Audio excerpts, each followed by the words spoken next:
देवतेर्वाच सर्वं तद् भगवान् मह्यम् उपोवाह प्रतिश्रुतम् अथापि मे प्रपन्नाय अभयं दातुम् अर्हसि। हरे कृष्ण। तो आप सभी को बहुत बहुत स्वागत प्रातःकालीन श्रीमद् भागवतम में। तो हम चर्चा कर रहे हैं कि ग्रंथराज का तीसरा स्कंद का 23वां अध्याय देवीति का श्लोक का 51वां नंबर श्लोक, जिसमें हम देखते हैं कि यहाँ पर क्या आ रहा है। करदम मुनि जो है, वो करदम मुनि अब ये घर है जहाँ पर वो रह रहे थे देव की देवहूति के साथ, अब वो घर छोड़ के जाने वाले। तो जब जाने वाले हैं तो देवहूति की जो चिंता है वो जो बढ़ती जा रही है, इतना ज्यादा चिंता हो जाती है कि उनकी आंख से आंसू तक आने की स्थिति हो जाती है। हालांकि वो उसको रोक लेती है, पर बहुत ज्यादा डिस्टर्ब हो जाती है देवहूति, बहुत ज्यादा चिंतित हो जाती है कि उनके जो पति हैं करदम मुनि वो भी जाने वाले हैं। तो इसलिए जाने वाले तो क्या बोलती हैं, अथापि में प्रपन्नाया अभयम दातु अर्हसि। तो अथाप अथाप में प्रपन्नाया, मैं आपके प्रति पूरे तरीके से समर्पित हो गई हूँ, अपने आप को पूरे तरीके से आपके प्रति। तो अभी आप मुझे आपने हर प्रकार की सुविधाएं अभी तक दी आपने, पर अभी मैं चाहती हूँ कि आप मुझे जो अंतिम वर है, अंतिम मेरी इच्छा है वो पूरी करिए। तो देवहूति की अंतिम इच्छा क्या होती है, अभयम दातुम अर्हसि। अभयम, मुझे अब क्या है, अभय प्रदान करिए। दातुम, दीजिए। अर्हसि, डिजर्व करता हूँ, डिजर्व करती हूँ मैं, क्योंकि मैंने आपके प्रति अच्छे तरीके से समर्पित हो के मैंने सेवा की है। तो आप मुझे कृपया करके क्या प्रदान करिए, अभय दीजिए। तो हम देख सकते हैं यहाँ पर कि अगर कोई व्यक्ति सरेंडर्ड है, 100% अगर वो क्या है, समर्पित है, तो उसको अभय जो है वो मिलना ही चाहिए। तो प्रभुपाद जी बताते हैं कि अगर जो पशु है वो अगर पूरे तरीके से समर्पित है, तो उसको भी क्या होना चाहिए, फियरलेस होना चाहिए। इतना उसके पास इंसियोरिटी होना चाहिए कि हाँ मैं फियरलेस हूँ। पर अगर हम आज की बात करें, आज की परिस्थिति में देखते हैं कि कोई भी व्यक्ति, मास्टर, उसके पास में कोई भी पशु रहता है ना, और उसको फिर क्या करता है, कुछ टाइम बाद वो स्लॉटर हाउस में भेज देता है या फिर उसको मार देता है। तो एक तरह से क्या है ये, उसका जो मास्टर, उसको कर्तव्य बनता है कि जो उसके प्रतिनिधि, उसके जो डिपेंडेंट है, उनका क्या करे, वो अभय दे, उनकी रक्षा करे। पर अगर हम आज के देखें टाइम में क्या चल रहा है, मार देते हैं, स्लॉटर हाउस में भेज देते हैं। इसकी वजह से क्या आ रही है, जो सोसाइटी इम्बैलेंस हो रही है। तो ये बहुत इंपॉर्टेंट है कि अगर 100% कोई सरेंडर है, तो वो कैसा होना चाहिए, अभय, फियरलेस होना चाहिए, तो उसके अंदर फियरलेसनेस आना चाहिए। तो यहाँ पर भाई देवहूति बोल रही हैं, एक तरह से प्रार्थना करती हैं करदम मुनि से कि आप मुझे क्या प्रदान करिए, अभय दीजिए।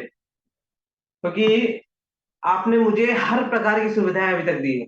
हम देख सकते हैं देवहूति ने करदम मुनि से मांगा कि आप मुझे जो शरीर है वो अच्छा कर दीजिए, हो जाता है अच्छा। फिर वो बोलती है घर चाहिए, तो घर भी फर्स्ट क्लास, मतलब आप सोच सकते हैं यहाँ पर मटेरियल कैलकुलेशन में जैसे 5 स्टार 7 स्टार ऐसा चलता है।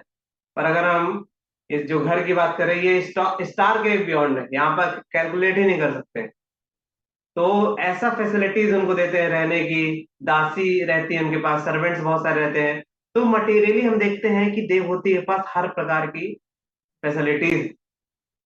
अभी हम देखते हैं कि देवहूति के पास अगर हर प्रकार की फैसिलिटीज है, और अगर यहाँ पर हम भौतिक संसार में भी देखते हैं, अगर किसी के पास अगर बहुत सारी फैसिलिटीज आ जाती है, अगर मटेरियल बहुत स्ट्रांग हो जाता है, उसके पास बहुत सारे नौकर हैं, अच्छी महंगी कार है, रोल्स रॉयल, बहुत बड़ा बंगलो है, अच्छा उसके वाइफ है, रिलेटिव्स हैं, फैमिली मेंबर्स है, उसकी पोस्ट है, पोजीशन है, उसके पास हर प्रकार की फैसिलिटीज है, तो क्या होता है, वो एक तरह से उसी में ही लिप्त हो जाता है। पर अगर हम यहाँ बात करें देवहूति से, देवहूति का अगर हम केस देखें, देवहूति बोलती है ये सब तो आपने दे दिया है, जो मेन चीज है, जो अभय, जो जन्म मृत्यु का जो साइकिल है, इससे छुटकारा पाने का तो आपने मुझे प्रोसेस बताया नहीं है। एक तरह से ये जो मेरे को आपने जो फैसिलिटीज दिया है, इनका मैं क्या करूंगी अगर मेरे अंदर अभय नहीं है, डर अगर बना हुआ है, तो फिर इनका क्या काम, है ना। तो श्रीमद् भागवतम में भी हम देखते हैं कि कैसे बताया गया है कि जो सुपीरियर है उसका ये जिम्मेदारी बनती है, रिस्पॉन्सिबिलिटी बनती है कि जो उसके सबऑर्डिनेट है उसको वो फियरलेसनेस दे, उनको वो ऐसा बना दे कि वो किसी परिस्थिति में डरे ना। और प्रभुपाद ये भी बताते हैं कि जो भौतिक संसार है, भौतिक संसार है मतलब यहाँ पर भय बना ही रहेगा। इसका ये एक तरह से नेचर है। नेचर क्या है कि it is filled with fearful situations and anxieties. तो जब तक भौतिक संसार में है तो ये प्रॉब्लम बना रहेगा, फियर का प्रॉब्लम बना रहेगा, भय का प्रॉब्लम बना ही रहेगा। तो ये सुपीरियर की रिस्पॉन्सिबिलिटी है कि उसका जो जन्म है, मृत्यु को जो चक्र है, जो उसके सबऑर्डिनेट है, जो कि वो 84 लाख योनियों में भ्रमण कर रहा है, ये सुपीरियर की जिम्मेदारी बनती है कि उसका ये जो चक्र है उसको वो क्या करे, उससे बंधन से उसको मुक्त कराए, और जो भगवत धाम है उसको वहां तक पहुंचाने में वो सहायता करे। अगर वो ये कर पा रहा है तब जाके उसको जो सुपीरियर का जो पोजीशन है ना, उसको वो स्वीकार कर सकता है। क्योंकि अगर हम मटेरियल वर्ल्ड की अगर बात करें, भौतिक जगत की बात करें, तो भौतिक जगत मतलब filled with so many anxieties. आप देखिए, हर कोई आज के टाइम में कोई ना कोई एंजाइटी में है, कोई ना कोई डर पे है ही। तो क्यों है ऐसा, इसका कारण क्या है? इसका कारण ये बताया गया है कि कैसे हम जो है, हम है कौन? सोल। सोल मतलब परमानेंट, है ना, परमानेंट, इटर्नल। पर हम जब भौतिक जगत में आते हैं तो भौतिक जगत का ये प्रकृति है कि ये क्या है? टेम्परेरी है। टेम्परेरी यहाँ पर आप देखो, कोई भी समय लेंगे, कोई भी समय लेते हैं तो उसका क्या होता है? मैन्युफैक्चरिंग डेट आता है और उसका एक्सपायरी डेट भी आ जाता है। जिस दिन कोई चीज बनता है आप देख सकते हो उसमें, जैसे मेडिसिन में हम देखते हैं, मेडिसिन जिस दिन आती है मैन्युफैक्चर डेट रहता है उसमें और एक्सपायरी डेट होती है।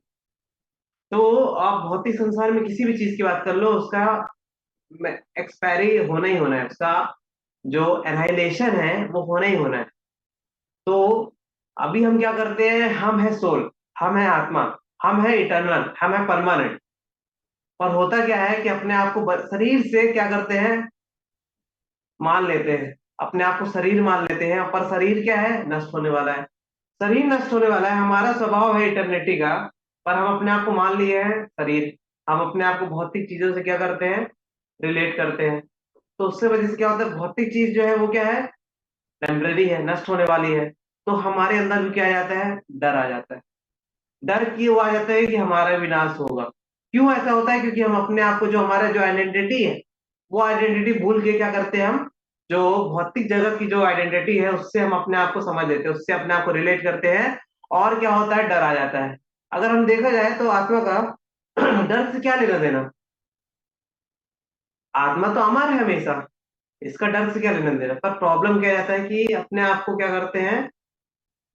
भौतिक संसार से अपने आप को शरीर मानते हैं, अपने आप को भौतिक मानते हैं, और उसकी वजह से क्या होता है? डर बना रहता है। डर किसका? आप आज के टाइम में देखो, हर व्यक्ति का डर बना हुआ है। किस चीज का? मृत्यु का। कोरोना काल हम देख सकते हैं, कोरोना काल इसका जीता जागता उदाहरण है। कोरोना काल में आप देख लो, हर व्यक्ति जो था एक तरह से भयभीत अवस्था में था।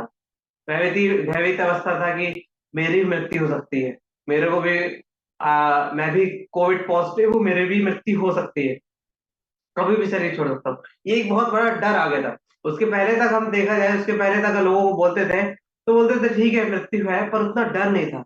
पर एक तरह से कोरोना काल हम देखा जाए, तो जो कोरोना काल है एक तरह से हमको सिखाया है, क्या सिखाया है? कि मृत्यु है और मृत्यु से डरो। और इसलिए देखा जाए तो अभी कोविड चले भी गया है, पर तभी भी अभी मृत्यु का बना हुआ है। और आज के टाइम में कितनी प्रकार की बीमारियां आ गई है। रिसेंटली अभी यहाँ पर भी हार्ट अटैक आया है।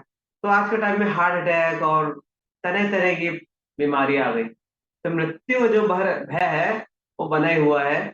आप चाहे किसी की बात कर ले, चाहे जवान व्यक्ति है, कोरोना काल ने एक सिखा दिया कि कोई भी जा सकता है। नौजवान जो लोग हैं वो कोरोना से शरीर छोड़ रहे हैं। तो इसलिए ये बहुत जरूरी है। इसलिए देवभूति बोलती है कि आपने हर प्रकार की फैसिलिटीज दी है, बहुत सारी चीजें मेरे को दी है, पर आपने अभय प्रदान नहीं किया है। ये जो मृत्यु है जिसमें हर कोई एक तरह से चक्र में घूम रहा है, ये जन्म मृत्यु के चक्र में, इससे बाहर निकलने का आपने मुझे अभी तक तरीका नहीं बताया, ये प्रदान नहीं किया। इसलिए मेरी आपसे यही निवेदन है कि मैंने हर फैसिलिटीज प्राप्त की है एक तरह से, पर जो असली चीज है, जो अभी हम देखा जाए देवहूति का, तो देवहूति ने जो भी अभी तक इच्छाएं की हैं करदम मुनि से, वो सब भौतिक लेवल की थी। आप मुझे घर दीजिए, आप मुझे अच्छा शरीर दीजिए, है ना, फैसिलिटीज दीजिए, सर्वर्स दीजिए, पर जो मेन चीज है वो तो माना माना मांगा ही नहीं है अभी तक देवहूति ने। तो इसलिए देवहूति को दुख भी होता है कि मैंने अभी तक आपका जो मिस्टिक पावर है, जो योग सिद्धि है, बस उसी का ही उपयोग किया है, उसी से ही मैंने भौतिक चीजों का बस प्राप्त किया। पर जो मेन चीज है, जो आप देने के लिए सक्षम है, वो अभी तक आपने दिया नहीं, क्योंकि मैंने अभी आपसे इच्छा नहीं की। तो यहाँ हम ये भी सीख सकते हैं, क्या सीख सकते हैं, कि अगर हम किसी भी साधु के पास जाते हैं, सेंटली पर्सन के पास जाते हैं, तो अगर हम उससे भौतिक चीज अगर मांगेंगे, तो एक तरह से हमने कम दाम में सौदा करके आए, मतलब हम हीरा हम ले सकते थे, पर हमने क्या किया, वहां से कांच के टुकड़े लेके आ गए। हम देखते हैं ध्रुव महाराज भी बोलते हैं, क्या बोलते हैं ध्रुव महाराज, कि प्रभु, जब वो दर्शन करते हैं, मैं तो कांच के टुकड़ों के पीछे पड़ा हुआ था, कांच के टुकड़े को की ओर देख रहा था, पर अभी तो मुझे हीरा मिल चुका है। ध्रुव महाराज की भी इच्छा थी कि ब्रह्मा जी से भी बड़ा मुझे क्या मिले, ऐश्वर्य मिले। तो अगर भौतिक इच्छा है, हम जो भी है, तो एक तरह से उनकी स्थिति क्या है, कांच के टुकड़े जैसे ही है। असली चीज जो है वो क्या है, भक्ति। अगर हम किसी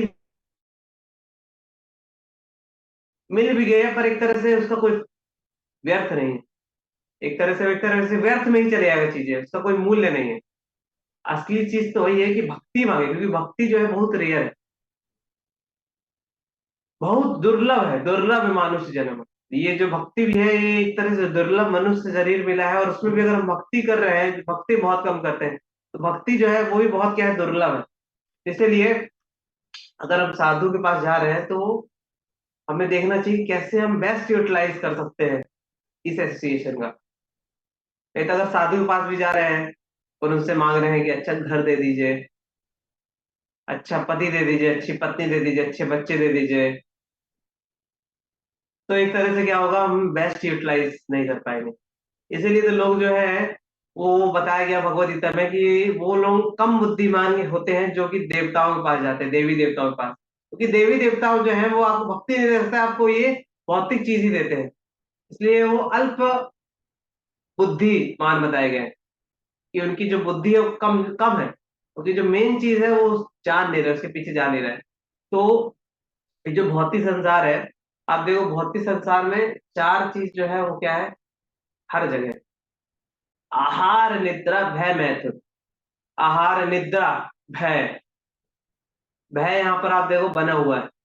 आप सुबह से भी जैसे आप उठोगे, देखोगे कोई पक्षी है आ रहा है खाने के लिए, जैसे मंदिर में हम देखते हैं पक्षी आते हैं खाने के लिए, तो बिल्कुल एकदम आगे पीछे देखते रहते हैं कि कहीं कोई आ न जाए, कोई मार न दे। तो आप देखो, हर जो जीव है, हर प्राणी जो है वो इसी चार चीजों में है। आहार निद्रा भय मैथुन, भय में है। भय किस चीज का, सबसे बड़ा भय तो यही है कि मृत्यु का भय है। बाकी फिर और भी चीजों का भय है, आहार मिलेगा कि नहीं मिलेगा, मैथुन हुआ कि नहीं होगा, ये सब का भय है। तो ये चीज जो है प्रोमिनेंट है। तो अगर हम भौतिक जगत की बात कर रहे हैं, भौतिक स्तर की बात कर रहे हैं, और भौतिक स्तर में हम चाहते हैं अभय, तो एक तरह से इम्पॉसिबल है, मिल ही नहीं सकता। अगर हमको अभय चाहिए तो हमको आध्यात्मिक स्तर में आना पड़ेगा। जब आध्यात्मिक स्तर में आएंगे तब जाके हमको अभय मिलेगा, अभय अभय मिल सकता है। अदरवाइज हम भौतिक स्तर में आके हम जितना प्रयास करें, जितना भी सिक्योरिटी रख लें, जितना भी बुलेट प्रूफ हम घर बना ले, कार बना ले, पर वो जो डर है वो बना ही बना रहेगा। इसके लिए प्रभुपाद जी एक एग्जांपल लेते हैं। प्रभुपाद जी बताते हैं, सॉक्रेट, आप लोग नाम सुने होंगे, सॉक्रेट का उदाहरण देते हैं। सॉक्रेट जो है ये वेस्टर्न फिलोसफर है, ये मतलब वेस्टर्न फिलोसफर है, विदेशियों से इनकी जो पोजीशन है ऊपर है, क्योंकि ये मान चुके थे, जान चुके थे कि हम क्या हैं, हम आत्मा हैं, हम शरीर नहीं है। और ये इसका प्रचार भी करते थे, क्या, कि we are spirit soul, we are not this material body. इसका ये प्रचार भी करते थे। तो बहुत सारे लोग थे जो उनको पसंद नहीं आता था कि क्या ये बात कर रहे हैं, क्यों प्रचार कर रहे हैं इस चीज की। हम देख सकते हैं कि प्रहलाद महाराज जब भगवान का भक्ति का प्रचार करते थे तो जो हिरण्यकशिपु है वो पसंद नहीं आया, और उनको मारने का प्रयास किया प्रहलाद महाराज को। तरह तरह का चीजें अपनाए, तरह तरह की जो प्रक्रिया है अपनाया प्रहलाद महाराज को मारने का। तो यहाँ पर भी जो सॉक्रेट है, इनको भी जो लोग है वहां के, उन्होंने मारने का निश्चय किया। और जब ये बस इनका लास्ट टाइम ही था, पकड़ लिया, इनको मारने वाले थे, तो जज ने इनसे पूछा कि सॉक्रेट अभी तुम मरने वाले हो, तो जो तुम मरोगे तो तुम्हारा जो ग्रेव यार्ड है ना, कब्र है, वो कैसा चाहते हो तुम। तो फिर सॉक्रेट ने बोला कि आप तो ग्रेव यार्ड की बात कर रहे हो, सबसे पहले आप मुझे पकड़ के तो दिखाओ, आप मुझे पकड़ के तो दिखाओ। तो वो समझ नहीं पा रहे सामने वाले, क्योंकि हम देख सकते हैं सॉक्रेट तो ऑलरेडी कैद है, बंधे हुए हैं, पर यहाँ पर वो पकड़ने की बात क्यों कर रहे हैं। तो वो बताना चाह रहे थे कि आपने तो मेरे शरीर को पकड़ा हुआ है, पर मेरी आत्मा को आप पकड़ नहीं सकते। मैं तो आत्मा हूं, पर उसे पकड़ा नहीं जा सकता, ना उसे काटा जा सकता, ना उसे जलाया जा सकता है, तो उसके साथ तो कुछ कर ही नहीं सकते। आप शरीर के साथ जो करना है करो, मुझे कोई लेने देने नहीं, मैं तो हूँ आत्मा। तो वो इस स्तर में पहुंच गए थे। इससे वो उनको क्या हुआ कि वो ही वॉज अ फियरलेस, कोई डर ही नहीं था, क्योंकि आप जो करोगे शरीर के साथ ही करोगे ना, आत्मा से तो कुछ कर ही नहीं सकते। और मैं हूं कौन, आत्मा। पर इसको क्या करना है, वो रियलाइज कर चुके थे, हमको भी भाई ये रियलाइज करना है ये सब चीज। अगर हम रियलाइज करेंगे कि we are spirit soul, we are not this body, जैसे हमने पहले भी देखा कि हमारा जो नेचर है इटर्निटी का है, उसको कभी, इटर्निटी को कभी खत्म नहीं कर सकते। तो अगर इस लेवल में आएंगे तो धीरे धीरे हम भी क्या होंगे, अभय के लेवल में आएंगे। प्रभुपाद जी बताते हैं कि जब वो बचपन में थे, बचपन में एक बार क्या हुआ, आग लग गई। आग लग गई, पर तब भी प्रभुपाद जी को डर नहीं हुआ, वो खेलते रहे अपने भक्त के साथ, अपने एक शिष्य के साथ बता रहे थे। तो शिष्य बोलता है कि प्रभुपाद जी आप तो बहुत मतलब करेजियस रहे होंगे अपने बचपन में। प्रभुपाद जी बोलते हैं कि मैं अभी भी करेजियस हूँ। आप, हम देख सकते हैं क्यों ऐसा प्रभुपाद जी बोल रहे हैं। 70 साल की उम्र में अगर कोई व्यक्ति 1 महीने से ज्यादा का सफर करके एक ऐसे शहर में आ रहा है, ना उसके पास कुछ खाने के लिए है, ना उसके पास कुछ पैसे हैं, ना रहने का कुछ स्थान है, ना किसी को जानते हैं, ऐसे स्थान में जा रहे हैं, और वो क्या है, निडर है, अभय है उनके अंदर, करेजियस है। तो देख सकते हैं कि ऐसे कैसे पॉसिबल हो सकता है, क्योंकि प्रभुपाद जी जो थे वो आध्यात्मिक चेतना में थे। भौतिकता से उनका कोई लेना देना नहीं था, भौतिक स्तर से वो ऊपर थे, आध्यात्मिकता में, इसलिए तो कर पाए इतना 70 साल की उम्र में। अगर हम आज के टाइम की बात करें, अभी हम गोरेगांव में हैं, गोरेगांव से अगर हमको बोल दिया गया है जाइए आप 2 दिन पुणे में जाइए रहिए, कोई पैसा नहीं है, किसी को नहीं जानते, तो एक तरह से हमारी हालत खराब हो जाएगी। अगर हमको कुछ नहीं पता है, कुछ फैसिलिटीज नहीं है, तो एक तरह से हमारी हालत खराब हो जाएगी, क्योंकि अभी हम भगवान पे निर्भर नहीं है। प्रभुपाद जी की अगर बात करें तो प्रभुपाद जी पूर्णतः भगवान कृष्ण पे निर्भर थे, आचार्यों में निर्भर थे, कि देखा जाएगा भगवान कृष्ण है ही, और साथ में थे ही। हम देख सकते हैं जब जलदूत में थे, वहां पर उनको हार्ट अटैक आया 2 बार। तो प्रभुपाद जी की स्थिति थी कि वो आध्यात्मिक स्तर में थे, भगवान के साथ उनका कनेक्शन था। हम देख सकते हैं कि ध्रुव महाराज, ध्रुव महाराज भी देख सकते हैं कि जब उनका अपमान हुआ, अपमानित तो वो महसूस किए, तो फिर जंगल में गए, तो जंगल में निडर थे। तो नारद मुनि आते हैं बताने के लिए, ध्रुव जंगल तो जा रहे हो, पर यहाँ पर बहुत सारे जंगली जानवर भी हैं, खाने के लिए कुछ नहीं मिलेगा, पीने के लिए आपको कुछ नहीं मिलेगा, संघर्ष रहेगा। पर ध्रुव जो थे वो क्या थे, दृढ़ निश्चित थे, अभय थे, कि बस जाना है, भगवान को प्राप्त करना है। तो यही कैसे हो पाया है, क्योंकि वो भगवान से कनेक्शन में आ गए, वो जो भौतिक चेतना है उससे ऊपर आए।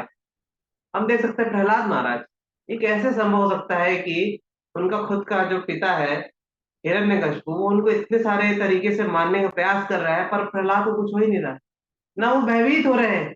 एक क्षण भी प्रहलाद महाराज डरे नहीं, कहीं मेरी मृत्यु हो सकती है। और जब उनको हाथी के पैर के नीचे कुचलने का प्रयास किया गया, चाहे पहाड़ी से फेंकने का प्रयास किया गया, चाहे उनको सांपों को बीच रखा गया, जहरीले सांपों के बीच, चाहे उनको अग्नि में रखा गया, तब भी एक क्षण के लिए जो प्रहलाद महाराज हैं कभी भी भयभीत नहीं हुए। हमेशा वो जो थे कैसे थे, अभय थे, हमेशा भगवान का स्मरण कर रहे थे, भगवान का शरण लेके रखे थे। इसके वजह से उनको कुछ फर्क नहीं पड़ा, इसलिए देवहूति वही चीज बोल रही है कि आप मुझे अभय दीजिए, क्योंकि मेन चीज तो वही है।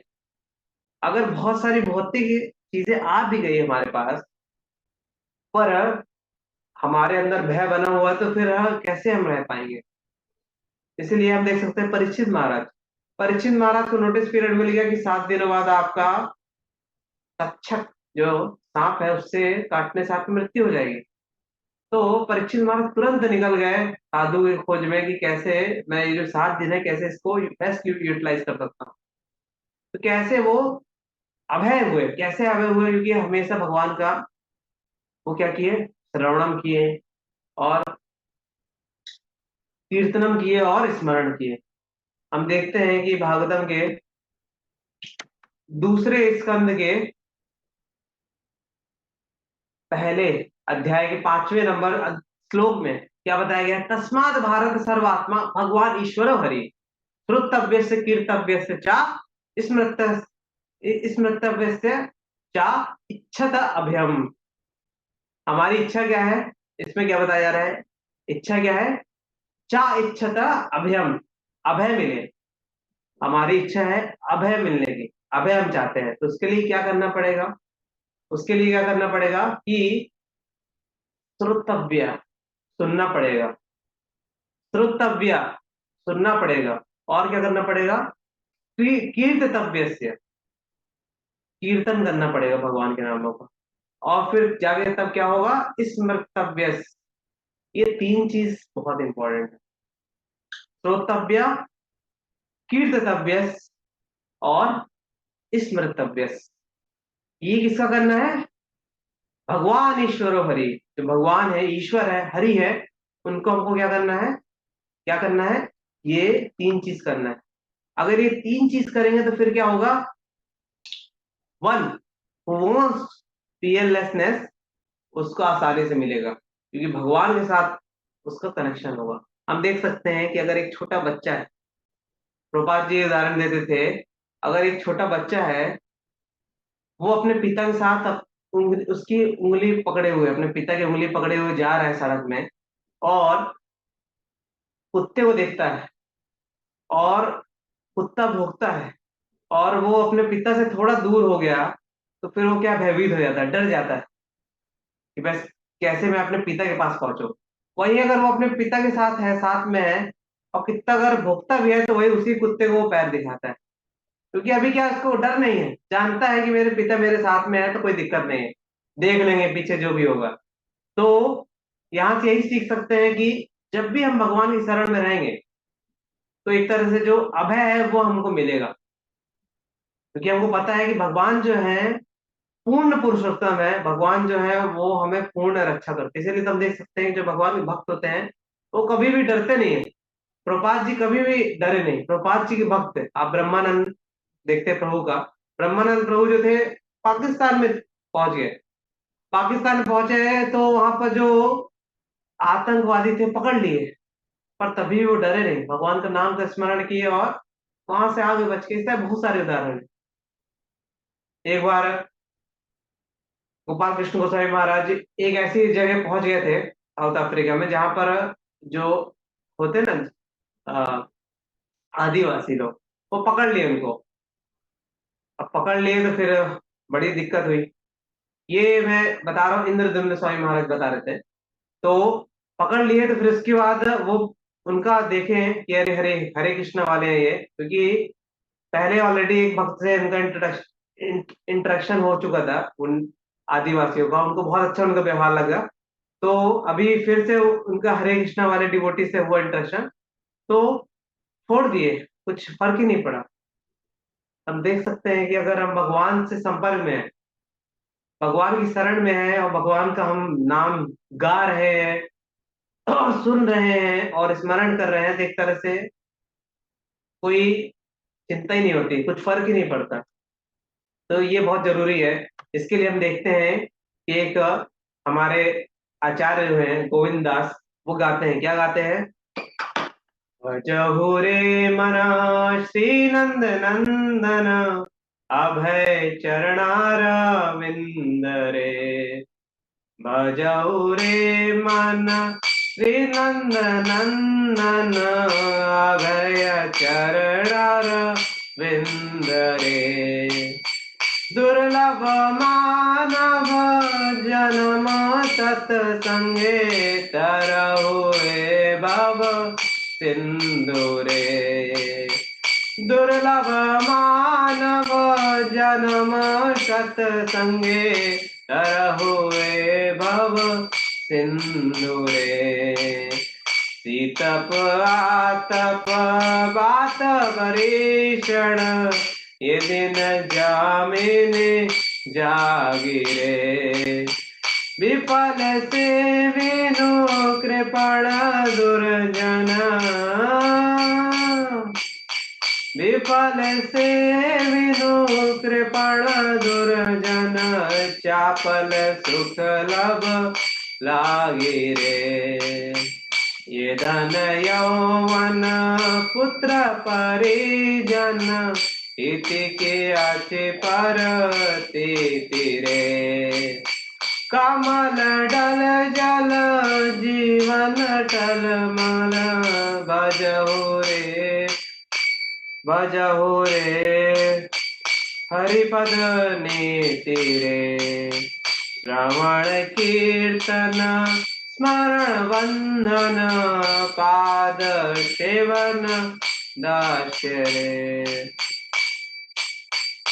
इसमें ये जो श्लोक हमने गाया, ये जो भजन है, सॉरी, इस भजन में बताते हैं गोविंद दास, क्या बताते हैं कि अगर कोई भी व्यक्ति, अगर भगवान हरि का, अगर वो चरणों, जो कमल रूपी चरण है, अगर उनका शरण लिया हुआ है, तो उसको पूर्णतः है वो अभय उसको मिलता है, अभय प्रदान होता है।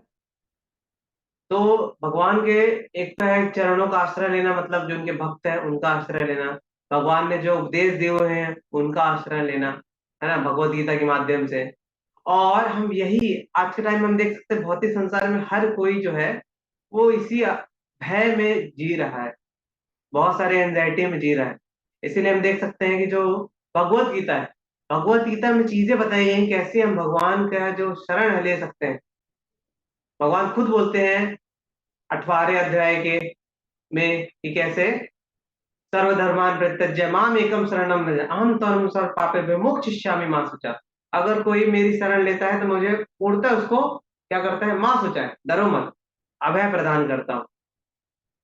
तो अभी हमारे पास मौका है, गीता जयंती चल रही है, हम भी इसका फायदा उठा रहे हैं, हम भी कैसे भगवान के चरणों का आश्रय ले, हमें भी अभय मिल सकता है। और कैसे, अगर हम, कोई व्यक्ति है, अगर उनको हम भगवत गीता देते हैं, तो भगवत गीता में यही सेम चीज है। भगवत गीता एक तरह से हर कोई आज के टाइम में भय में है, और उस भय से कैसे बाहर निकाले, अगर हम उसको भगवत गीता देंगे तो वो भी अभय प्रदान हो सकता है, उसको भी अभय मिलेगा। इसलिए बहुत जरूरी है कि एक जो साधु होता है वो खुद का तो भला करता ही है, भारत भूमि ते हैला मनुष्य जन्म यार, जन्म सार्थक करी करो परोपकार।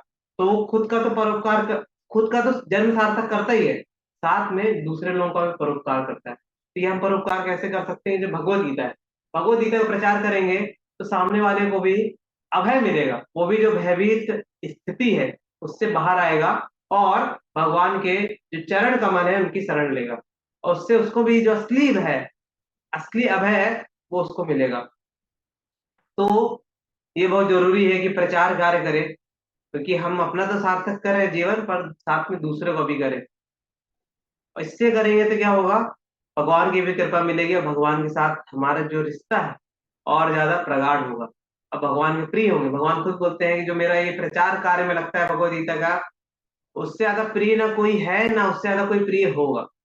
एक तरह हमारे पास मौका है, जितना समय मिल सके कभी भी हम कॉल कर सकते हैं, लोगों को विद्यादान करवा सकते हैं। और जब भी मौका मिले 1 घंटा, 1.5 घंटा, आधा घंटा ही क्यों, किसी को भी कॉल करके बोल सकते हैं। 5 भगवद गीता कोई भी कर सकता है। 1000 रुपये देना किसके लिए बड़ी बात है। कहीं भी जाके हम डिस्ट्रीब्यूट कर सकते हैं। ये करेंगे तो दूसरे को भी हम वही जो अभय है वो प्रदान कर रहे हैं। तो इसलिए हमने देखा कि कैसे देवहूति भी जो है, उनके पास हर फैसिलिटीज होते हुए उन्होंने अभय जो है वो दान में मांगने का आग्रह करते हैं कर्दम मुनि, क्योंकि कर्दम मुनि जो है वो श्रेष्ठ है। तो इसी तरह हमको भी यही इच्छा रखना है कि कैसे अभय हमें मिले। हमने ये सब चर्चा किया। अगर किसी का कुछ प्रश्न है तो पूछ सकता है, कुछ अगर टिप्पणी है तो कर सकता है। हरे कृष्णा।